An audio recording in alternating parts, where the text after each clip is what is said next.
Sejak masuk pesantren, saya itu tahu bahwasanya Persis itu kritis. Saya mah kalau untuk urusan pendidikan, untuk urusan syariat, untuk urusan fikih, saya lebih percaya kepada pendidikannya di Persis katanya. Untuk konteks pemikiran, ya tajdid itu kan memang kita diajarkan sejak awal gitu kan. Orang tua saya cukup keras menanamkan ajaran Persis. Oke. Tapi anehnya anak-anak yang lain nggak ada yang ke pesantren Persis kecuali saya. Di podcast Persatuan Islam kali ini kedatangan ini orang-orang dari mulai Struktural sama Kurtua. Ada Mas Koris, ada Kang Faisa, dan ada Tuan Ihsan. Ya darah biru unggul ya ngomongnya ya. Darah biru matak ya tutup botol lagi biru ya. Cuman sorry ini rada kudu bahasa Indonesia soalnya ya lintas negara urusanana. Pakai paspor Harus pakai paspor obrolannya ini mah. Yang nonton udah sampai Kalimantan. Indonesia. Oke, ini dia yang menarik di Persatuan Islam. Apa ya? Ada emosional yang seperti apa gitu. Walaupun berbeda daerah, berbeda tempat, aku yakin ada banyak hal yang garis ininya sama. Misalkan ketika ngomongin masa kecilnya, ketika ngomongin romantisme dengan para ustadznya dan seterusnya, ini pasti sama. Kang Ihsan dengan bapaknya yang lama di Mesir, kemudian berkhidmat di Persatuan Islam. Kang Faisa dengan sejumlah perjuangan dan seterusnya beserta keluarganya, apalagi Mas Goris yang menjadi bagian dari guru besar Persatuan Islam. Ideolog Persatuan Islam. Tapi kadang-kadangnya kita tuh pengen udah deh jangan bawa itu bukan ada perasaan gitu nggak sih? Iya. Berat nggak sih ada gitunya nggak? Ada perasaan seperti itu. Kemarin ketika ada temen bilang, Riz kita bikin buku tentang Ahsan. Saya bilang, udah deh gitu kan ya. Udah banyak buku tentang beliau. Kita bukannya saya ingin menutupi yang di sejarah, tapi coba deh kita bikin buku yang ke depan. Gimana Persis di masa depan, tantangannya seperti apa? Tantangannya tentu beda dengan tantangan yang dihadapi oleh Hasan, dihadapi oleh kiai-kiai yang lain, sesuatu yang lain di masa itu gitu kan ya. Kedepannya kayak gimana gitu. Nah itu jauh lebih penting, bukannya yang ini nggak penting ya yang sejarah ya, tapi kedepannya menurut saya sih. Dan itu sampai sekarang masih banyak yang pengen kayak gitu. Masih, masih ada. Dan saya nggak menyalahkan mereka ya, nggak menyalahkan mereka karena mungkin mereka merasa terwakili secara ideologi, terwakili secara keilmuan oleh beliau-beliau yang di masa lalu itu, gitu kan ya. Saya tidak ingin menafikan. Oh janganlah, nggak gitu. Tapi saya ingin lebih menekankan prioritas untuk kedepannya, karena anak-anak muda Persis semakin banyak, misalnya pandangan mereka terhadap bagaimana beragama juga berbeda dengan mereka. Jangankan dengan mereka, dengan kita aja. Yang sudah generasi yang udah ubanan dan botak.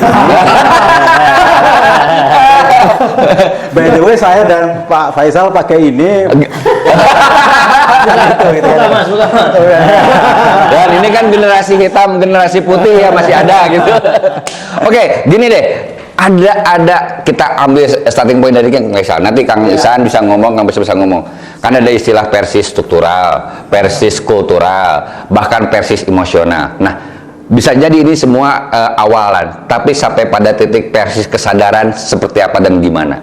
Kang Ihsan bagian dari Persis keturunan juga, kemudian ya struktural juga, ya kultural juga. Tapi pertanyaannya, kapan ada di titik kesadaran? Kang Faisa juga sama, apalagi orang seperti ini kan ya, yang sudah malang melintang di wilayah metropolitan dan seterusnya, pasti kan kerasa dong benefit, dalam tanda petik, benefit pengajaran di Tuan Hasan melalui pengajarannya dan di Persatuan Islam secara umum. Kang Ihsan, ceritain dong, di titik mana Kang Ihsan mengambil jalan bahwa akhirnya Persatuan Islam bagi saya bukan hanya sekadar urusan keturunan. Pada akhirnya Persatuan Islam itu bukannya sekadar bahwa pedah orang di struktural Persatuan Islam, tapi bagian dari consciousness. Ya, sebenarnya gini, pada awal mulanya lebih pada beban sih sebenarnya. Beban, dan saya sebenarnya nggak mau aktivitasnya sebenarnya awal-awal itu. Nggak mau kan? Nggak mau sebenarnya. Kenapa nggak mau pertanyaannya? Nah, itu Kenapa kan nggak mau? udah orang tua saja lah gitu kan. Oke, muruhkeun ka kolot. Kacau ini. Oke. Tapi memang kan situasi dan kondisi tercipta ya. Oke. Lingkungan juga mendukung. Dan orang tua berhasil mengkonstruksi kamu ya. Dan memang mungkin tidak semua anak-anak Ya. bapak ayah itu yang di Betul. pesantren. Ya, Saya ya, termasuk yang telat sebetulnya masuk pesantren itu. Jadi setelah SMP saya baru dimasukkan ke pesantren. Jadi saya 2 sekolahnya, pagi di Pajagalan, siang di umum gitu kan, 2. Itu kan kemudian saya juga pulang ke rumah tuh pusing kan karena malam kan pulang ke rumah itu. Tapi kayak ke sekolah dinia ngalamin Kang Isa? Ngalamin. Ngalamin. Gitu. Oke. Jadi memang ya pada awal-awalnya memang pendidikan itu harus dipaksa kan. Ya, berarti anggernya adi rumah bubun itu ada ya? Iya. Pelajaran itu. Nah, proses kesadaran itu kan muncul karena kedewasaan. Oke. Kedewasaan kita, kemudian setelah oh iya ya, bukan hanya sekedar sebagai gerakan dakwah Ya. yang memang harus diikuti, tapi memang itu betul-betul menjadi bagian dari perjuangan, kira-kira gitu. Oke. Kalau Kang Faisal gimana ceritanya? Jadi kalau saya itu mungkin ini saya udah dikutuk jadi Persis. Tuh. Untung juga dibantu. Karena gimana ya, sejak kecil kan memang orang tua saya cukup keras menanamkan ajaran Persis. Oke. Tapi anehnya anak-anak yang lain nggak ada yang ke pesantren Persis kecuali saya. The one and only kamu aja. Ya, anaknya Oke. 6 kan. Oke. Bapak saya tuh Kang Faisal yang cuman saya yang ke pesantren, yang lain SMA. Kang Faisal anak keberapa? Saya anak keempat. Keempat, panengah lah ya. Nah, ya udah otomatis kan tercokokin lah ya. Iya. Doktrin-doktrin Persis segala macam. Beres pesantren, kuliah kan. Kuliah masuk Hima Persis. Oke. Sampai jadi sekum PP Ya, Hima Persis. itu Himatul Alimin. Iya, itu duluan kan. Sekum pimpinan pusat Hima Persis. Habis dari Hima Persis masuk Pemuda. Pemuda baru ke Persis ya. Saya tinggal di satu tempat di dekat orang tua saya. Oke, daerah mana Kang? Di daerah Bandung Kulon. Bandung Kulon. Hijrah. Lalu saya berniat hijrah. Waktu itu masih merintis dengan baru nikah ya. Oke. Hijrah pokoknya pengen jauh dari Lingkungan Persis. lingkungan orang tua. Oke. Masuklah ke Panjalukan. Ternyata Tapi yang dikenalkan cuma orang Persis. udah labeling. Udah labeling. Begitu ketemu itu, Udah labeling. Persis segala macam. Oke. Udah malah melintang saya kan. Sampai jadilah Masjid Darussalam. Jadilah Masjid Darussalam. Saya aktif di luar, sebenarnya saya lagi aktif di luar tuh, Oke. nggak di struktural. Oke. Akhirnya jadi ketua PC. Asik. Tetap jadi ketua PC, jadi walaupun Kemanapun kamu pergi, kemanapun ujung-ujungnya. kutukan itu tetap berlaku. Walaupun di level paling bawah. Tetap berlaku. PC. Nggak jadi apa-apa, jadi ketua DKM Masjid Persis. Masa udah menghindar untuk tidak ada di. Jadi pada struktural. akhirnya itu yang membuat Kang Faisal bikin Ima kutukan. Udah. Jalanin aja lah. Nah, Kang Kolis gimana? Jangan-jangan sama juga nasibnya. Kutukan saya nggak Sedahsyat beliau. Sedahsyat beliau. Oke. Kayaknya belum. Kan sekarang sudah di Dewan Tafkir. Iya. Tahun depan jadi ketua umum. Udah saatnya Bangil mengambil kembali kudeta. Iya, kalau saya setuju ya, karena saya secara struktur kan tidak ya, karena kan Oke. Persis Bangil itu di masa saya dulu itu sangat jarang atau bahkan hampir tidak ada yang kemudian masuk struktur Ya. Persis secara organisasi. Ya. Bahkan anak-anak lulusan Bangil itu banyaknya justru di Muhammadiyah. Ya. Mungkin dianggap lambangnya mirip-mirip lah gitu. Ya, ya. Jadi akhirnya ke situ. Nah, tapi budaya kultur kultur Persis itu memang kuat dari rumah gitu kan ya. Rumah itu tempat atau kantornya Al Muslimun Ya, oke. ya kan ya. Sehingga paman-paman saya ngajar semua di Persis. Ya. Meskipun demikian yang masuk sama kayak Ustadz Faisal yang masuk di pesantren akhirnya dari 5 bersaudara cuma 2 orang. Termasuk? Saya dan adik saya. Oke. Saya nomor 3 dan adik saya nomor 4. Yang lainnya enggak. Ayah saya pun enggak, ibu saya enggak. Oke. Nah, tapi ayah saya memang kemudian Tidak dipaksa Mas Kolis enggak? tidak dipaksa. tidak dipaksa. Eta kerennya. Itu kerennya. Dibebaskan ya? Itu kerennya. Dan itu juga berlaku pada orang tua saya. Gitu ya. Gak pernah maksa untuk masuk pesantren. Gak pernah. Gak pernah. Karena kita nggak ada sistem GUS kan.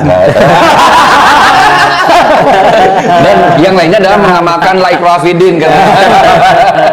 Sehingga tidak ada kewajiban ini harus diturunkan gitu kan. Yes, nggak ada. Sama sekali nggak ada. Sehingga yang ayah saya walaupun bukan belajar di pesantren, tapi kultur persisnya sangat kuat. Oke. Persisnya sangat kuat. Nah, saya akhirnya kan sibuk ya. Setelah Persis, kemudian di Pondok Pesantren Persis di Bangil, kemudian saya masuk di Dewan Dakwah, sekarang jadi STID Muhammad Nasir, Sekolah Tinggi Ilmu Dakwah Muhammad Nasir, kemudian saya ke Kairo. Nah, setelah itu saya ngilang bukan hanya dari Persis, tapi juga dari Dewan Dakwah, dari kehidupan dakwah. Oke, kehidupan dakwah. Nah, jadi saya sibuk di Tempo dan segala macam sampai akhirnya satu. Sorry, Temponya di urusan redaksi atau di Tempo tukang obat ke lah? Betul ada dua kan? Ada Nah, dua. kamu yang mana, yang tukang obat atau yang mana? Yang di Tulis menulis. Oke. Nah, di Tempo itu di koran, majalah dan segala macam sampai sekarang sebetulnya. Tapi belakangan ini, beberapa tahun belakangan ini saya coba untuk sedikit demi sedikit lah dakwah lewat Caranya, Mas? bikin web sendiri, lalu kemudian di TikTok. Why? Karena saya menganggap bahwasanya pada akhirnya saya menyadari bahwasanya mau nggak mau berkhidmah kepada dakwah itu kewajiban yang nggak bisa ditinggalkan. Apapun kondisi kita, apalagi sekarang ini sangat memungkinkan untuk melakukannya. Kalau zaman dulu kan agak susah.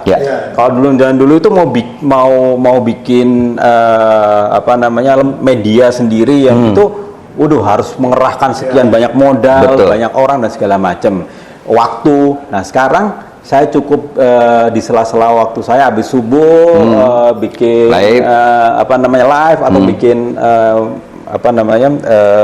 bikin video 2 menit, 3 menit, ngedit sendiri, itu udah sangat memungkinkan untuk dilakukan. Sehingga sebetulnya saat ini adalah media dakwah itu justru diuntungkan dengan sarana digital yang sangat memudahkan itu.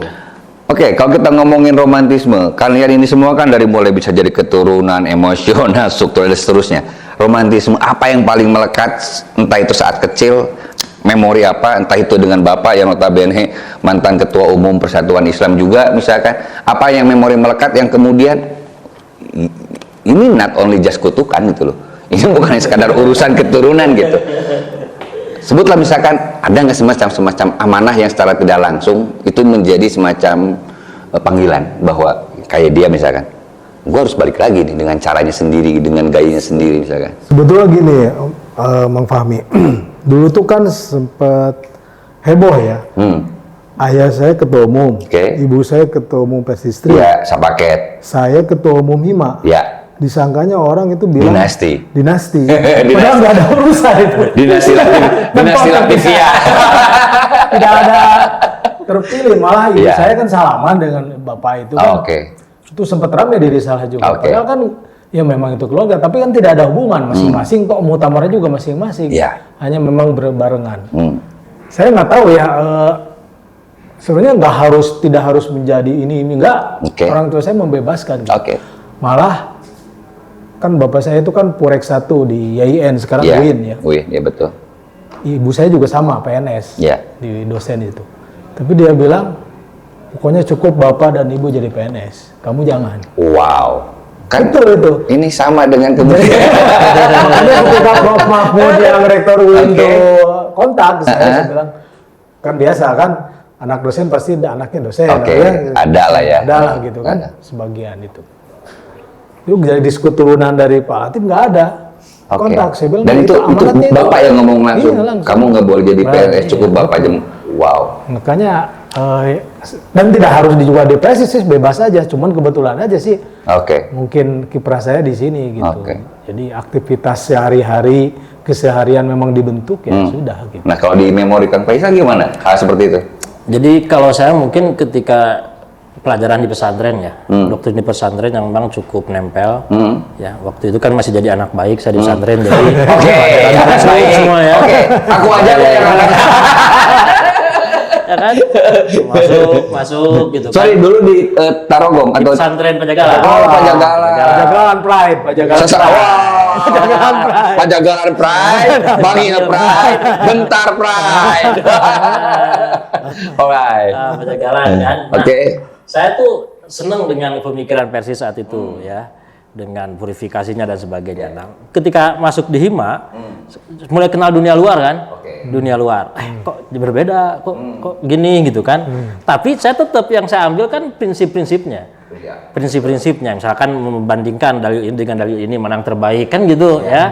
Itu yang saya pakai sehingga ketika saya gaul di dunia luar, oh ternyata bisa masuk ya. Nah sementara saya lihat ketika di Persis, loh kok yang diambil bukan prinsipnya, bukan substansinya, tapi hasilnya.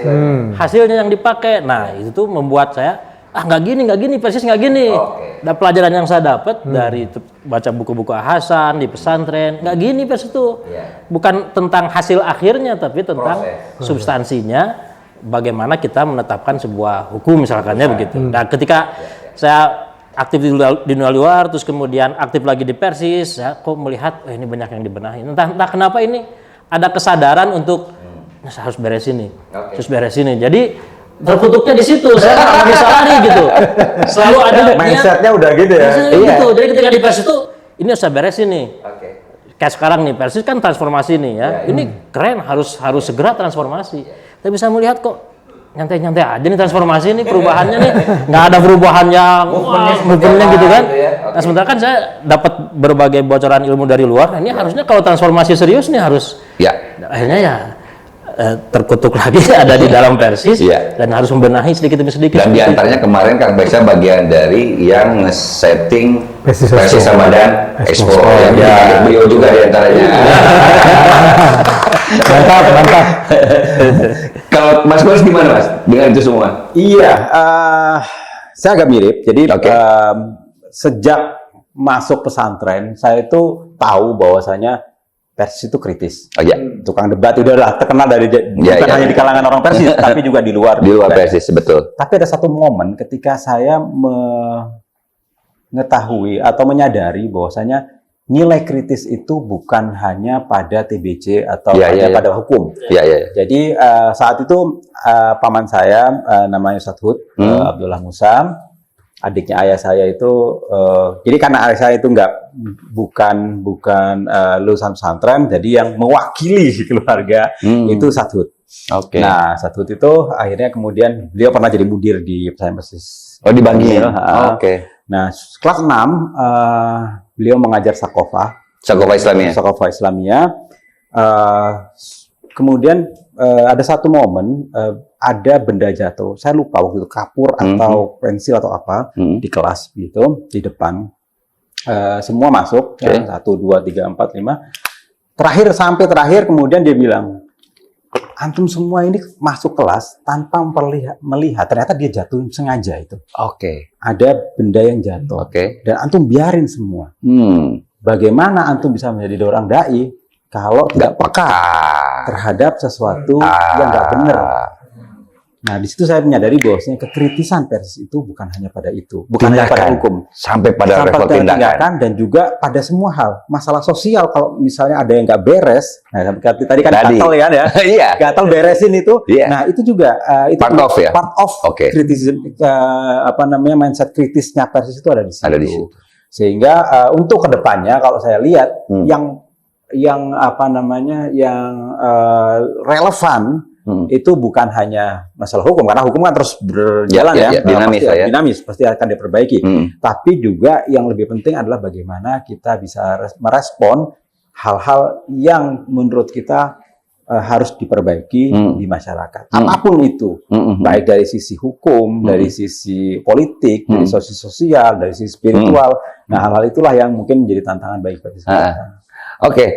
Aku punya cerita menarik. Jadi gini Mang, jadi solihili zaman wa makan. Jadi itu kan yang dipakai relevan, kontekstual, waktu dan tempat. Dan ini yang menarik, Mang Ihsan. Suatu ketika saya di suatu komunitas, Kang bisa tahu komunitasnya, komunitas musisi mengaji. Tahu dong variannya seperti apa dan bagaimana, background teman-teman seperti apa gitu kan ya. Saya dengan gaya saya seperti ini, ketika berkumpul dengan mereka sampai ada satu statement semacam ini. ini enak banget ya jadi Persis, kok sesantai kamu sih katanya. Relax. Iya, boleh nggak aku login aja ke Persis katanya. Kayaknya kamu mah nggak riuh deh gitu. Nah, saya pikir pengalaman semacam itu bukan hanya saya yang miliki. Bisa jadi Mas Kuris juga mengalami situasi itu, Kang Faisal seterusnya. Nah, maksud saya kan you pernah around the world lah seperti itu dengan berbagai komunitas, lingkungan seterusnya. Tetapi keajegan personal yang ditanam di persatuan Islam itu bagaimana you activated itu semua, sehingga ya gua mah walaupun tidak pernah ada tulisan pelang orang Persis misalkan, orang lain yang tahu pasti kedeteksi lah misalkan. Nah, memang tidak seperti itu, karena memang beda ya mungkin di sini dengan kalau misalnya di Jakarta atau di tempat lain, Persis itu memang kan tidak terlalu masyhur, tidak kelihatan. Jadi saya sholat atau saya bertindak itu kadang-kadang orang tidak melihat itu sebagai cerminan dari Persis. Tapi yang menarik adalah dari kemarin waktu saya diundang di podcastnya Habib Jafar.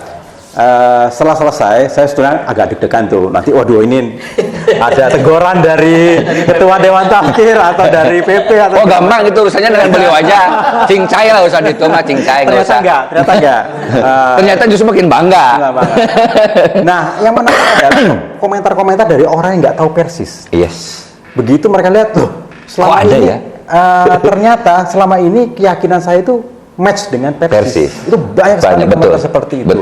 Dan itu yang membuat saya berarti Persis sangat relevan sebetulnya. Yes, kontekstual. Secara konteks, secara ini ya, walaupun mungkin secara kalau dibelajetin satu-satu, hukumnya mereka mungkin agak, gue nggak cocok nih, nggak cocok. Tapi secara prinsip, bagaimana kita beragama, itu sangat relevan dengan keadaan sekarang. Betul. Nah, itu yang menurut saya yang harus disebarluaskan.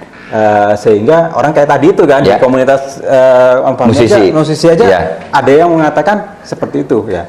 Nah, sehingga kalau seandainya orang mengenal Persis bukan dari kegalakannya bukan dari tapi dari bagaimana mereka merespons kehidupan sehari-hari, itu betapa indahnya gitu. Kang Faisal punya pengalaman yang kayak Mas Kos gitu kan? Kalau dia kan langsung kena hooknya di Habib Jafar loh diantaranya yang paling mukulnya di sana. Iya, karena memang berapa ya? Fikih Persis yang simple sebenarnya. Ini sebenarnya jadi keunggulannya buat kalangan yang tidak terlalu mengenal agama ya. Fikih Persis yang simple. Kayak saya KKN misalkan ya, dengan teman-teman ketika kuliah KKN. Saya kan sholat jamaah qashar. Gitu kan? Wah, itu teman-teman seneng tuh. Ayo sholat yuk. Jamaah qashar sampai ketika pulang ke Bandung pun di kampus dia ngajak saya sholat jamaah qashar lagi ya. Jadi karena mungkin fikihnya yang simpel itu membuat kemudian ya memang ini potensial sebenarnya itu untuk secara marketing. Tapi mungkin karena kita berpikirnya apa ya? Ya tradisional ya, tidak serius mengembangkan ajaran ini sehingga kemudian gaungnya kurang terasa kan begitu. Tapi sebenarnya sangat potensial tadi, sangat relevan, sangat relate dengan kondisi apapun, bahkan kondisi kekinian itu saya kira makanya tadi jangan berhenti di hasilnya, kan? Betul. Dulu Persis kan komatnya Allahu Akbarnya 1 kali. Ternyata Dewan Hizbah memutuskan 2 kali. Dua-duanya boleh. Jawazul amroin. Itu kan berubah tuh, hukum itu berubah. Kalau kita hanya berpatokan ke situ kan nanti juga akan berubah. Kau jadi kodimnya juga gitu ya. Iya, nanti akan berubah-ubah lagi kan. Nah, makanya substansinya yang kita pegang dan ini sangat relate menurut saya dengan kondisi masyarakat kapanpun. Ya karena yang saya temukan di tradisi persatuan Islam misalkan dulu pada masanya di masing-masing komunitas yang kemudian hari ini disebut pimpinan cabangnya itu di masing-masing daerah itu aktif berdialog, berdiskusi dengan kitabnya seterusnya.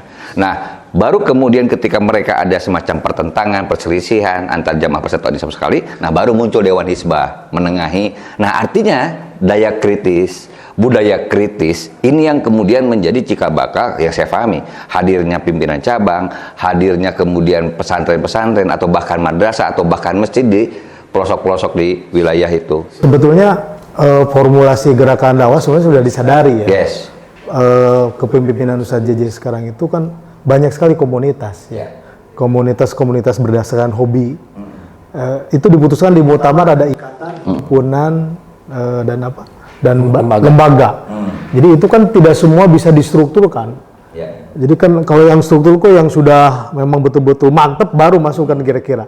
Nah yang komunitas-komunitas kita pelihara banyak saya kira lembaga, ada yang memang kita motor, ada yang bilah, ada yang bilah itu menyembelih ya, komunitas menyembelih, ada yang sepeda, ada motor, PSG itu bagian dari bagaimana merespon itu formulasi dakwah. Karena tidak semua orang bisa didekati dengan mimbariah kan, aliran mimbariah enggak. Tapi ada juga yang didekati dengan hobi gitu, dengan kecenderungan apa gitu. Nah kalau kondisi yang di Bangil seperti apa tuh persatuan Islam yang di Bangil? Kan terus terang saya nggak begitu banyak rekamannya ya, movementnya seperti apa dan seterusnya. Kalau di Bangil seperti apa, Mas? Saya kalau yang belakangan saya belum tahu ya seperti apa.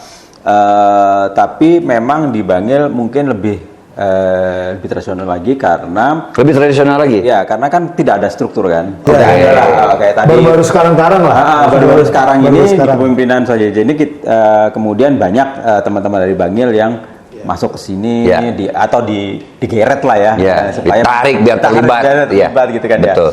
Tadi juga ngobrol sama saya juga, gimana apa teman-teman atau keluarga dari Bangil bisa kita dialog lebih luas. Nah, di Bangil mungkin karena sifatnya hanya perwakilan hanya pesantren, sehingga memang ruang lingkupnya memang tidak seluas itu. Tapi mewarnai gerakan dakwah di sana ya, timur ya kan? Kalau misalnya di wilayah tertentu itu menjadi salah satu warna, walaupun tidak ini ya. Karena salah satu riset saya Mas Koris itu memang alumni Bangil itu yang memang yang signifikan. Saya sok memang ajang pergerakannya hampir sama dengan pesantren Ngeruki. Iya. Jadi gitu. Alumni Bangil itu kan berkiprahnya di tempat lain. Kan kalau sekarang Persis kan kalau yang di Jawa Barat ya, itu udah pastilah mayoritas orang Sunda ya. Itu kan. Nah, ketika kita mau mengembangkan Persis di luar Jawa Barat itu agak sulit. Tapi sekarang begitu banyak Persis menyebar di berbagai wilayah Kalimantan, Sumatera. Siapa? Alumni pesantren Persis Bangil. Bangil diantaranya. Jadi ternyata Bangil, Sepeken itu banyak sekali. Jadi Kalimantan, Sulawesi itu Bangil semua itu. Ya, karena di Bangil itu 10% orang Bangilnya sendiri cuma 10%. Dari luar ya, sebanyak kan dari luar. Yang ikut mondok itu. Yang mondok yang di pesantren. Jadi kayak misalnya Ustaz Salam gitu ya. Dari Tarakan jauh. Dari Jakarta banyak. Dari nanti yang banyak itu dari Banja, dari ada pos-posnya itu. Mereka itu yang ketika pulang itu kemudian memang mendakwahkan paling tidak mereka nanti kemudian bergabung karena nggak ada struktur, gabungnya paling biasanya dengan Muhammadiyah gitu kan ya. Yang dia paling dekat. Kita susupkan ke Muhammadiyah. ada pengalaman menarik kalau menyusupkan ya. Saya ketika kebetulan pernah di Bidjam juga ya sebelum Ustaz Salam. Jadi ketika ke Kalimantan Tengah, saya lupa namanya, ketua PWM itu. Saya sowan ya ke ketua PWM dengan Ustaz Uus ketika itu. Dari Muhammad itu bilang begini, yang sudah jadi genteng, yang sudah jadi jendela, yang sudah jadi pintu nggak usah dibawa lagi. saya bilang nggak mungkin kita bawa, nggak mungkin kita, itu kan sudah jadi kadar Muhammadiyah kita hibahkan. Tapi kalau mau kembali lagi ke rumah yang lama, nggak masa kita tolak kan gitu. banyak itu. Ya, dan itu juga terjadi di pesantren. NTT juga ketua. Itu terjadi di pesantren aku juga, Kang Isan. Jadi ada satu ketua PD Muhammadiyah di salah satu daerah lah. Itu nitipin anaknya ke pesantren Mambau Huda, pesantren Persis 110. Mambau Huda gitu kan ya. Mambau Huda Pride. Itu nitipin anaknya yang pertama. Kata saya Pak Haji, kenapa kan Pak Haji mau Muhammadiyah, kata aku ya Pak Ustadz, saya mah kalau untuk urusan pendidikan, untuk urusan syariat, untuk urusan fikih, saya lebih percaya kepada pendidikannya di Persis katanya. Tapi punten Pak Ustadz, nanti kalau udah jadi, saya dipakai di Muhammadiyah ya. Oke. Juga gitu kan? Iya, betul. Jadi banyak kader-kader kita, banyak kader. Dan kita juga banyak dibantu Muhammadiyah ketika pengembangan wilayah di wilayah timur itu banyak Muhammadiyah. Bahkan di wilayah yang minoritas nih. Yang minoritasnya begini. kita saling bahu-bahu lah. Muhammadiyah perlu kekuatan yang sama gitu. Jadi yang resonansinya sama. Ya diantaranya dengan kita lah gitu. Nah, jika dengan cara baca seperti ini, di belakangnya kita sudah dapatkan romantisme dan seterusnya, kemudian akhirnya bukan sekedar bukan urusan romantisme, tapi ternyata membuat militansi bukan hanya sekedar militansi pemikiran, tapi juga militansi kesadaran dalam tindakan dakwah ya misalkan. Nah, dengan bacaan seperti itu, kira-kira kedepannya seperti apa? Terlebih dengan hari ini, dengan transformasi yang digaungkan di periode hari ini misalkan, you sebagai bagian dari keluarga Tuan Guru, bagaimana membaca itu semua? Iya, Persis atau organisasi Islam apapun muncul itu kan merespon zamannya. Yes. Nah, ketika zaman berubah, apakah kita masih memakai bahasa yang sama, atau kita memakai bahasa yang baru? Nah, itulah yang mungkin perlu kita, kalau tadi misalnya mau dibuat lompatan-lompatan, kayaknya itu lompatan yang penting yang kita lakukan sekarang adalah dengan memakai bahasa yang berbeda. Bukan hanya mediumnya ya, bukan hanya dakwah dari atas mimbar kemudian ke TikTok, tapi kemudian juga apa yang dibawa, apakah meresonansikan apa yang diinginkan oleh masyarakat atau umat. Karena seperti yang saya waktu itu dialog sama Ustaz Faisal, saya katakan bahwasanya kita ini di pesantren, kita kan semua ada pesantren ya, di pesantren itu diajari muhadhoroh, diajari bicara, tapi tidak diajari mendengar. Listening. Jadi itu yang kayaknya harus kita tingkatkan, baik di sisi dari level personal, dai secara personal ataupun di level struktural, secara organisasi. Kita lebih harus mendengar apa sih yang dibutuhkan. Saya pernah bikin satu thread di Twitter waktu itu. Kira-kira sebelum jadi X ya? Sebelum jadi X, kira-kira nggak sampai 10 tahun yang lalu ya. Waktu itu hijrah lagi. Moving. Lagi ini 2014, 12, 17 ya, betul. 10 tahunan yang lalu. Waktu itu hijrah, semua artis tuh pada masuk hijrah wave lah itulah. Hijrah wave, tapi pada waktu itu sudah mulai stagnan gini. Terus saya bilang bahwasanya, dan mati kutunya di masa COVID. Nah, di masa COVID. Nah, itu sebelum COVID. Saya bilang bahwasanya akan ada arus balik hijrah. Hijrah akan wave-nya itu tidak setinggi, walaupun tetap ada, tapi tidak setinggi yang zaman sebelumnya. Akan turun dan segala macam. Saya bukannya mengharapkan itu, tapi saya memperkirakan karena ada beberapa gejala. Gejalanya adalah banyak teman-teman yang hijrah itu kemudian, kan mereka hijrah itu karena kegelisahan. Eskapism. Mereka merasa gelisah dengan kehidupan modern dan segala macam. Mereka pengen mendapatkan keteduhan ketika beragama. Sampai ketika beragama ternyata mereka tidak mendapatkan itu. Zong ternyata. Bukan agamanya yang zong, tapi pemuka agamanya yang tidak memberikan hal itu. Ketika mereka Persis malah berisik, Mas. Nggak ada keserupan. Saya baru menyinggung yang lain. Saya baru menyinggung kelompok lain. Nah, itulah. Akhirnya saya bilang, dan ternyata kemudian terbukti. Waktu bikin thread itu banyak yang marah gitu. Pasti. Oh, apa ini, nggak berharap apa namanya, gitulah macam-macam lah. Tapi suzon. Gitu kan, ya. Tapi kemudian terbukti bahwasanya itu turun. Kita kehilangan momentum itu, momentum kebaikan itu seharusnya kita bisa manfaatkan. Nah, oleh karena itu menurut saya sisi spiritual itu juga penting untuk menjawab kebutuhan umat. Kegelisahan. Terlebih beliau kan lebih lama di wilayah metropolis. Tapi ini sisi spiritual itu saya namain. Tidak berhenti di spiritual. Ya, kita kan bukan gerakan yang tenang, di gelombang tenang versi itu. Maksud saya gini, memang kan radikalisme ya dalam konteks pemikiran ya, tajdid itu kan memang kita diajarkan sejak awal gitu kan. Kita tuh komunitas berisik lah ya. Dalam tanda kutip ya, artinya berargumentasi gitu. Jadi agama itu harus ada argumentasi, ada dalilnya. Hanya memang bahasanya disederhanakan. Jadi kembali kepada Quran Sunnah, tapi juga formulasi gerakannya juga yang mudah dipahami oleh masyarakat gitu. argumentatif, reasonable. Nah itu, sebab kalau applicable. menjadi spiritualisme itu, kalau menurut saya itu spiritualisme yang dalam konteks yang tasawuf itu mungkin itu akan kembali stagnan. Jadi seperti spiritualisme di barat lah. Gitu. Kalau Nah, itu yang menarik, Kang. Itu spiritualisme di barat. Iya, itu kan iya. karena kalau substansi. saya nangkap langsung apa yang disampaikan Mas Koris, karena saya pernah ada di masa saat itu di Jakarta, di komunitas masyarakat Jakarta pada umumnya yang paling tidak saya dapat, memang ruang itu yang mereka butuhkan Iya, di antaranya. betul. Oase seperti untuk awal itu betul. Triggernya itu betul. Triggernya itu. Nah, saya pernah di posisi itu. Oke. Saya pernah di posisi ketika saya kering sekali. Oke. Kemudian saya Apa karena Persis kering nggak? bukan. Kalau dari orang lain bilangnya ada yang kayak gitu. Versi itu kering karena minus spirituality. Katanya seperti itu. Nah, saya pada waktu itu down. Oke. Hampir depresi dalam artian secara fisik pun saya itu sudah nggak baik-baik saja. Oke.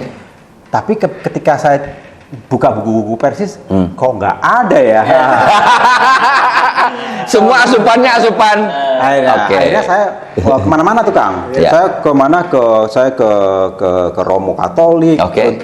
Bukan masuk Kristen ya, tapi Ya. untuk mempelajari ini Discuss. mereka, lalu kemudian ke Buddha dan segala macam, ke Sufi juga. Pada akhirnya saya berpikir bahwasanya Persis perlu masuk ke spiritualisme, Ya. untuk menjadi Sufi yang Persis gitu. Ya, itu. Jadi amalan-amalannya Jadi Persis relax. Ya, itu. tetap Quran Sunnah, Iya. nah, tetap sesuai dengan anjuran itu, tapi ya kan ya, menyentuh tidak hanya dari di sisi kulitnya, tapi masuk ke Ya, masuk ke- urusan Substansinya ya. Sebenarnya kita ada sebetulnya, Mas Koris, akhlak, ya. Ustaz Abdullah dulu, Abdullah Ustaz Bani. Aceh, itu Iya. akhlakannya memang belum menjadi gerakan. Ya, Ya. karena masih dominannya tetap di fikih Di yang rationality itu. Jadi belum pada formulasi Iya. gerakan.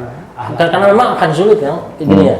Kalau misalkan masuk ke wilayah spiritualitas ya, kan kalau di teman-teman di NU misalkan atau di tarekat kan ada riyadhah sekian puluh Banyak. kali, sekian ribu kali kan Banyak jalan lah. untuk masuk ke level itu.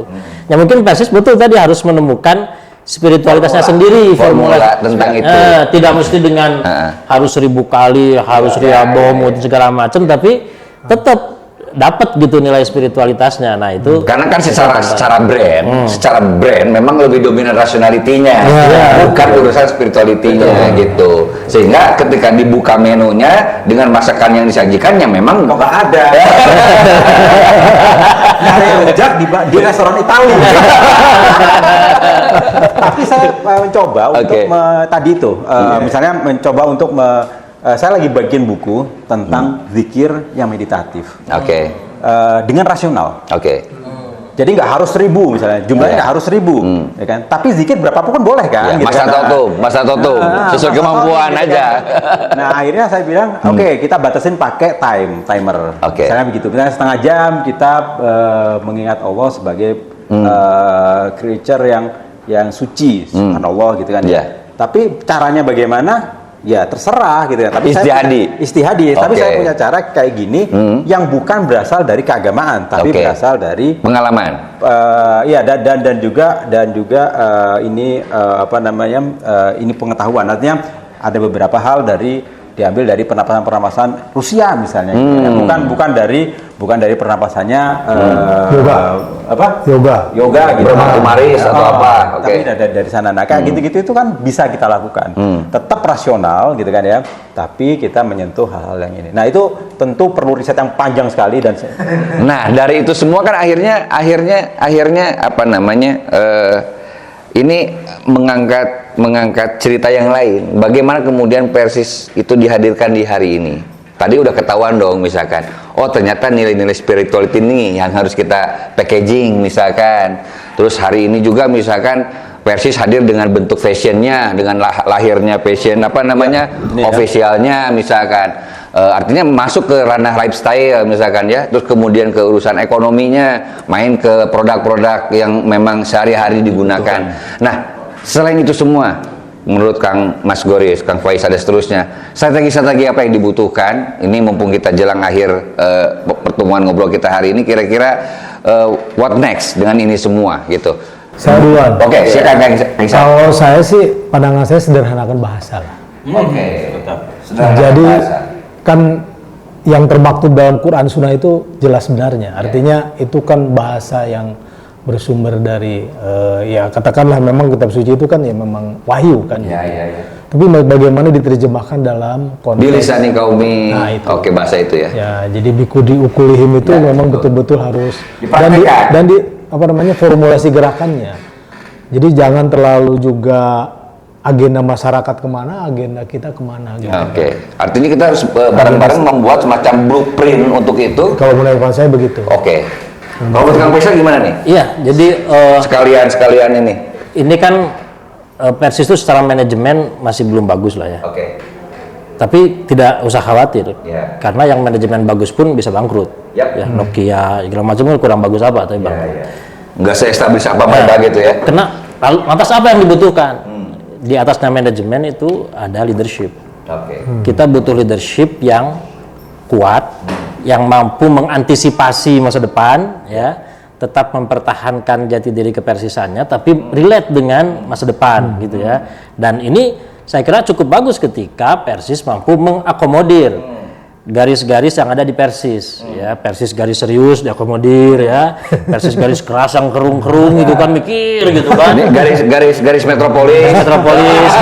garis santuy. santuy kan gitu, lucu, diakomodir gitu Oke. kan, karena memang ternyata itu bisa jadi malah relate. Justru ini jadi keunggulan ketika tadi urusan spiritual.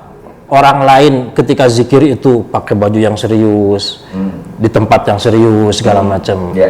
Saya kira orang Persis mah Santai. Simpel. sambil motoran itu zikir lebih dari 100 kali itu, no problem kan? Betul. Gak dibatasi harus di ini kan? Harus Harus kan sambil main bola, iya betul, sambil main bola, sambil main band, main musik, tetap dia bisa berzikir. Nah, itu saya kira itu bisa jadi titik poin keunggulan besar. Asal kita punya leadership yang bagus, banyak leader dari mulai tingkat pusat sampai daerah, leadernya cukup kuat yang mampu mengantisipasi perubahan zaman, saya gitu.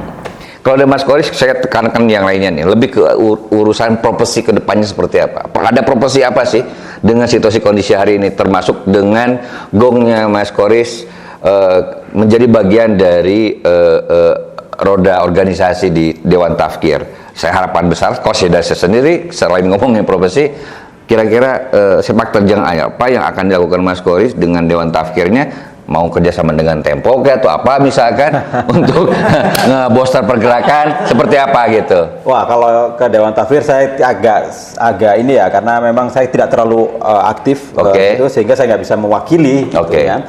Tapi begini, dari semua yang tadi yang sudah diucapkan Ustadz Ihsan atau Ustadz Faisal, kita lihat ada kepentingan ya ke arah depan. Tapi juga kita harus menyadari bahwasanya mungkin kita memang dakwah Persis itu lebih kepada apa ya, think tank yang memang nggak perlu besar-besar kayak NU, kayak Muhammadiyah secara organisasi. Karena memang mungkin bukan itu. Yang dibutuhkan dari Persis adalah gebrakan-gebrakan baru untuk masa depan, pikiran-pikiran baru, ide-ide baru. Itu yang selalu muncul dari Persis. Nah, dan itu aset utama yang dimiliki Persis kan itu. Gagasan, ide.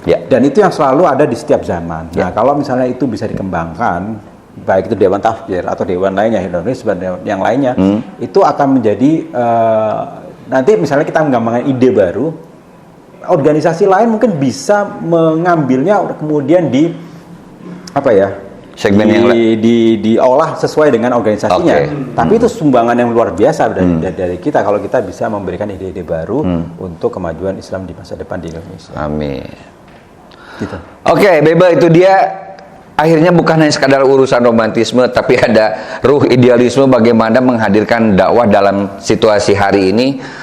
Bahkan lebih daripada itu, ternyata lagi-lagi Persatuan Islam salah satu sumbangsih besar diantaranya bisa melalui tindakan-tindakan dan sejumlah gagasan-gagasan yang sangat-sangat ditunggu-tunggu oleh masyarakat. Karena seperti tadi, terlebih ketika pengalaman Mas Koris di salah satu media, ternyata banyak yang orang, loh ada ya kayak gini ya, kok keren banget, kok kok aku baru tahu sih ada yang kayak gini. Lihat host kayak gini, oh iya.